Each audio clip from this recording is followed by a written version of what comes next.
ثم جعلناك على شريعة من الأمر فاتبعها ولا تتبع أهواء الذين لا يعلمون. Datang sebagian orang sekarang menyatakan bagi kita memang dosa berbuat demikian, tapi bagi beliau enggak. Kenapa? Karena beliau udah sampai ke tarikat ma'rifah. Kalau kita berdosa karena kita masih di tarikat syariah, ya, lebih tinggi dari syariah hakikah. Tapi beliau udah tarikat ma'rifah. Apa yang beliau lakukan bagi kita dosa, tapi bagi beliau enggak dosa lagi karena sudah tarikat ma'rifah. Sudah lepas dari beban syariat. Apa dalilnya? Allah berfirman dalam surat An-Naml, "Wa'bud rabbaka hatta ya'tiyakal yaqin." Beribadahlah kamu kepada Allah sampai kematian datang menjemputmu. Lah dia sudah yakin, berarti nggak perlu lagi beribadah kepada Allah. Kalau kita masih awam, masih tarikat syariah, beliau udah ma'rifah, udah benar-benar kenal Allah. Beliau udah pernah suluk 40 hari, puasa muti 40 hari 40 malam. Ia hanya di dalam kelambu dan sering mimpi berjumpa dengan Nabi, sering berkomunikasi dengan malaikat. Subhanallah. Demikian sebagian orang dibodoh-bodohi. Dalilnya apa? Itu tadi firman Allah dalam surat An-Naml ayat terakhir, "Wa'bud rabbaka hatta ya'tiyakal yaqin." Beribadahlah engkau kepada Rabbmu sampai al-yaqin datang kepadamu. Dan dia udah yakin, beda dengan kita. Kalau kita belum yakin karena masih syariah. Beliau udah ma'rifah. Bagaimana jawabnya jemaah? Ayat suci Al-Quran keliru? Hah? Ada dalilnya tadi. Surat An-Naml ayat terakhir. Hah? Bagaimana? Pernah nggak antum mendapat orang-orang seperti ini? Pernah kan? Banyak yang seperti ini. Ketika ditanya kenapa nggak sholat lagi, kenapa beliau nggak haji lagi, nggak perlu umrah, nggak puasa dan seterusnya, beliau udah tarikat ma'rifah. Nyandak, kalaupun dia berbicara dengan caci makian, bahasa-bahasa kotor, bagi kita itu bahasa kotor, tapi bagi beliau nggak lagi karena udah dengan bahasa ma'rifah.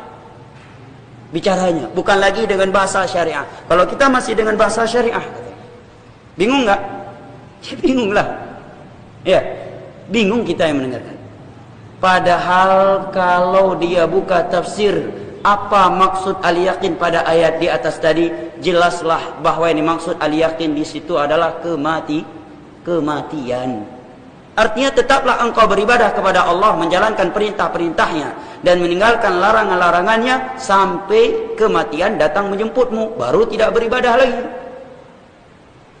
Demikian yang ditafsirkan oleh para sahabat Nabi SAW. Dan ini salah satu bukti apa yang disebutkan oleh para ulama, bahwa di antara sumber kesesatan adalah tatkala seseorang menafsirkan Al-Quran, menafsirkan hadis-hadis Nabi bukan dengan pemahaman para sahabat Nabi, para tabi'in dan tabi'ut tabi'in. Dia pahami dengan akalnya. Akhirnya dia mentakwil. Malah istiwa ada dua pendapat. Ada yang berpendapat tafwid, ada berpendapat takwil. Ya, dan seterusnya. Ya. Na'udzubillah. Jelas ya? Ya. Dan kalaupun secara kita bantah secara logika juga bisa. Baiklah kalau di situ maksudnya al-yaqin. Mana lebih yakin, lebih kuat keyakinan ma'rifah kita dengan ma'rifah Nabi?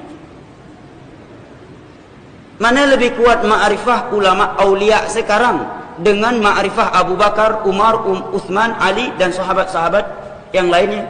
Mana lebih kuat ma'rifah aulia fulan, wali fulan dengan ma'rifah 4 imam mazhab? Toh mereka semua masih menjalankan perintah-perintah Allah dan meninggalkan larangan-larangan Allah. Tapi sebagian orang percaya aja, dibilang ini cucunya Rasulullah. Sambil merayakan dan mengenang hari kelahirannya Rasulullah, dia duduk sambil merokok, tidak berpakaian kecuali celana di atas pahanya. Ya, ini wali fulan. Ini tempat dia betapa dan berkomunikasi dengan Allah. Masya Allah. Ada aja yang percaya. Bahkan sayangnya sebagai binatang film, datang wali tersebut senang ke rumahnya. Ya. Padahal kalau kita lihat dari sisi penampilan, ini orang gila, nggak mandi, ya, nggak ada kebersihannya, nggak salat lagi. Dia dibilang wali, malah langsung diminta doa ini, doa itu, tolong bacakan ini, bacakan itu. Masya Allah. Ya, ya yang deh kinang pengen, yang tepuk kinang pengen, lain macu, yang terang kinang pengen. Di bawah cahaya yang terang menderang dia kena tipu. Kalau dalam kegelapan kena tipu mungkin lain dikit, ya kan?